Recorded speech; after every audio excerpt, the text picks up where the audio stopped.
నా నా ఆవేదన అలా వేయరు సార్. హేమకి దోషులకి నిర్దోషులకి తేడా తెలియలేదు, చూసారా మీడియాలో ఎలా మాట్లాడుతుందో, ఇలా వేస్తారు సార్. ఉన్నది ఉన్నట్టు వేస్తే ప్రాబ్లం లేదు సార్. నాకు మీరు మాట్లాడారు ఎలా వేయాలి, ఎలా వేయాలని వేస్తారు. తప్పు సార్. వాళ్ళకి ఎలాగ ఫ్యామిలీలు ఉంటాయో నాకు ఫ్యామిలీ ఉంటాయి. ఇది నేను ఎందుకు తప్పు చెప్పాను అనుకుంటున్నారు? కావాలని ఇన్ని 100 సినిమాల్లో యాక్ట్ చేశాను సార్. సో ప్రభు గారితో ఎందుకు చెప్పించానంటే అట్లీస్ట్ ఆయనదన్నా క్లారిటీగా వాళ్ళు తీసుకుంటారు, వేస్తారు అని చెప్పేసి. సరే, ఇవన్నీ పక్కన పెడితే నేను అడిగింది న్యాయమా కాదా చెప్పండి సార్. పెద్దగా చెప్పండి. నాకు ఆడపిల్ల ఉంది సార్, నా సంసారం ఉంది. ఒకవేళ నేను డ్రగ్స్ తీసుకున్నానే అనుకుందాం సార్, నా ఫ్యామిలీని ఎందుకు సార్ రోడ్డు మీద వేస్తారు మీరు? నేను విట్టిమ్ని వేయకూడదు. చట్ట ప్రకారం, న్యాయ ప్రకారం మీకు అది తెలుసా సార్? మీరు సీనియర్, మీరు చెప్పండి సార్ ప్లీజ్. అది ఉందా? వెళ్ళాను సార్.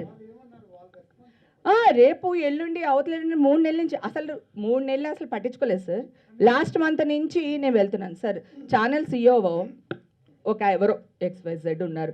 వాళ్ళు మనకు దొరుకుతారా సార్ చెప్పండి? మా మీడియా వాళ్ళు వీళ్ళే దొరుకుతారు నాకు.